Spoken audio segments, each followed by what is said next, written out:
వరి కోతలు ఇంకా స్పీడ్ అందుకోలేదు, ఇప్పుడు అందుకుంటా ఉంది.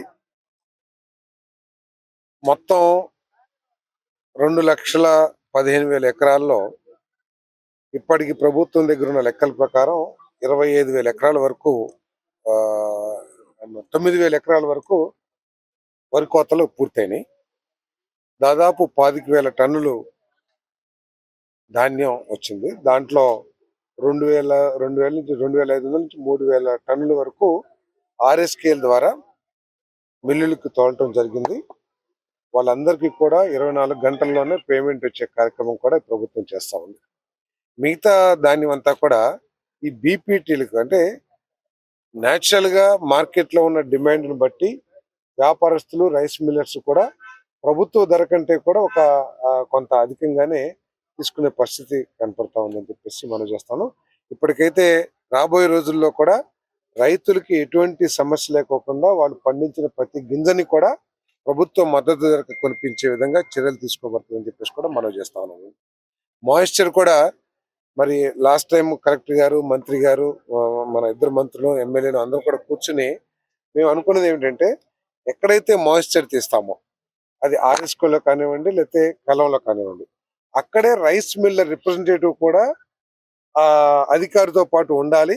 వాళ్ళిద్దరి సమక్షంలో ఒకేసారి మాయిశ్చర్ ని టెస్ట్ చేయాలని చెప్పేసి చెప్పాం.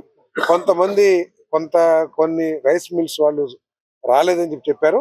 ఇప్పుడు జేసీ గారిని రిక్వెస్ట్ చేశాం, ప్రతి రైస్ మిల్లర్ కూడా ఎక్కడైతే ఆర్ఎస్కే వాళ్ళు మాయిశ్చర్ టెస్ట్ చేస్తారో అక్కడ కంపల్సరీగా వాళ్ళు ఉండవలసిందే. వాళ్ళు సమక్షంలో తీస్తారు. మళ్ళీ వెళ్ళి వాళ్ళ రైస్ మిల్లో మళ్ళీ మాయిశ్చర్ చెక్ చేసి మీరు ప్రభుత్వం తీసిన తక్కువ ఉంది, మేము ఎక్కువ ఉంది, ఇటువంటి వివాదం తీసుకొస్తే రైస్ మిల్లరే బాధ్యుడు అని చెప్పేసి కూడా ఈ సందర్భంగా చాలా గట్టిగా తెలియజేస్తా ఉన్నాం. ఒకవేళ వాళ్ళు రాకపోతే ఎక్కడైతే ఆర్ఎస్కేలో ఏదైతే మాయిశ్చర్ టెస్ట్ చేశారో అదే ఫైనల్ అని కూడా ఈ సందర్భంగా తెలియజేస్తాను. అంతేకాకుండా ముఖ్యమంత్రి గారి ఇంటర్వెన్షన్ తో మరి కొంత 17% కేంద్ర ప్రభుత్వ నిబంధనల ప్రకారం దాన్ని కొంత పెంచి 22 వరకు కూడా, అంటే 22 పైన కనుక ఎంత ఉన్నా కూడా 22 వరకే తీసుకోమన్నారు.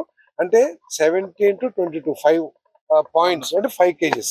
ఇక ఎంత మాయిశ్చర్ ఉన్నా కూడా, ఒకవేళ 17 ఉంటే 17, లేదు 20 ఉంటే 3 kgs తగ్గిస్తారు, 22 ఉంటే 5 kgs తగ్గిస్తారు. అంటే ఒక పాయింట్ కి 1 kg తగ్గిస్తారు. కానీ 22 పైన మాయిశ్చర్ ఉంటే కూడా ఇక దాన్ని 22 వరకే లిమిట్ చేస్తారు. ఇది ప్రత్యేకంగా ముఖ్యమంత్రి గారి ఆదేశాల మేరకు సివిల్ సప్లైస్ డిపార్ట్మెంట్ తీసుకున్న నిర్ణయం అని చెప్పేసి కూడా ఈ సందర్భంగా తెలియజేస్తా ఉన్నాను. కాబట్టి రైతులకు ఎటువంటి ఇబ్బంది ఉండదని కూడా నేను సందర్భం చేశాను. ఇక్కడ అర్థం చేసుకోవాల్సిందంటే, ప్రభుత్వం అన్ని విధాలా కూడా కేవలం ప్రతిపక్షం రైతుల్లో ఆందోళన కలిగించడం కోసం ఏదో జరిగిపోతుందని చెప్పేసి వర్షం వచ్చింది, నేను రైతునే, నేను ఆరేసుకున్నప్పుడు సడన్ గా వర్షం వస్తే దాన్ని కప్పుకుంటామో ఏదో చేస్తాం, దాన్ని చూపించి ప్రభుత్వం వైఫల్యం చెందిందని చెప్పేసి రాజకీయ లబ్ధి పొందాలనే ప్రయత్నం చేయడం అనేది చాలా నీచమైన ప్రయత్నం అని చెప్పేసి మనం చేస్తాను. దేశంలో ఏ ప్రభుత్వం కూడా ధాన్యం సేకరించిన 24 గంటలు, కొన్ని చోట్ల 12 గంటలకే, 24 గంటల్లో డబ్బు చెల్లించిన ప్రభుత్వం ఏదైనా ఉందంటే ఈ కూటమి ప్రభుత్వం, చంద్రబాబు నాయుడు గారి ప్రభుత్వం అని చెప్పేసి మనం చేస్తాం. మేమైతే 48 గంటల్లో పేమెంట్ ఇస్తామని చెప్పేసి 24 గంటల్లో పేమెంట్ ఇస్తున్నాము.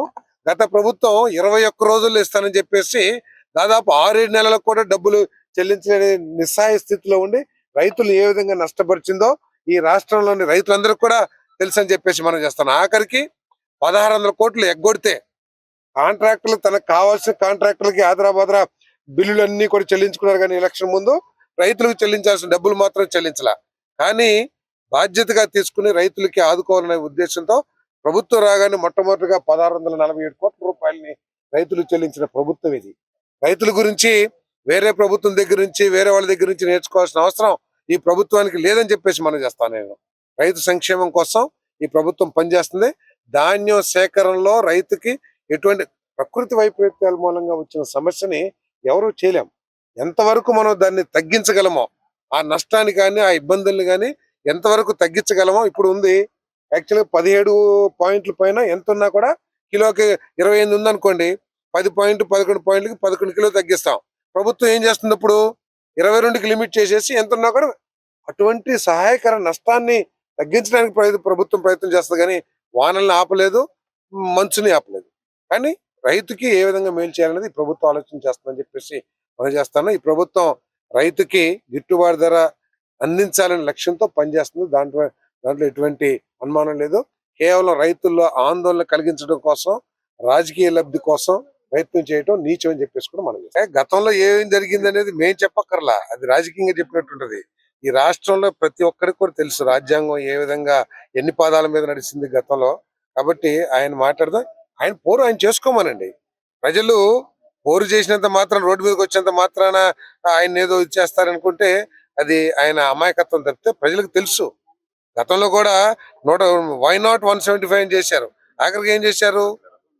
సో కాబట్టి ప్రజలు చాలా విజ్ఞులు. ప్రభుత్వంలో ఉన్న కష్టాలు, ప్రభుత్వానికి నువ్వు చేసిన నష్టాలు అన్నిటి గురించి ప్రజలకు అవగాహన ఉంది. నువ్వు రోడ్డు మీదకి వచ్చినా కూడా ఏం పర్లేదు, నీలాగా మేమేమి నీ యాత్రను ఆపము. మీకు చక్కగా మీరు యాత్ర చేసుకోండి.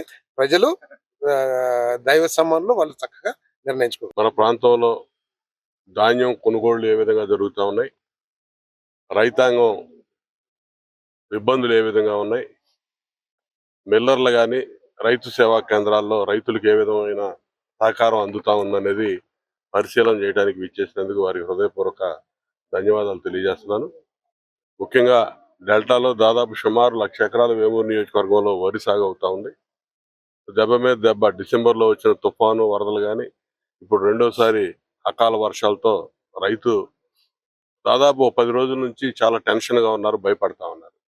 ప్రభుత్వం చంద్రబాబు నాయుడు గారి నేతృత్వంలో కూటమి ప్రభుత్వం పూర్తి స్థాయి భరోసా ఇచ్చి ధైర్యంగా ఉండండి, మేమున్నాం, ఈ ప్రభుత్వం ఉంది, మిమ్మల్ని అన్ని విధాలుగా ఆదుకుంటామని చెప్పి హామీ ఇచ్చిన విధంగానే ఈరోజు వరి ధాన్యం కొనుగోలు కూడా జరుగుతూ ఉన్నాయి.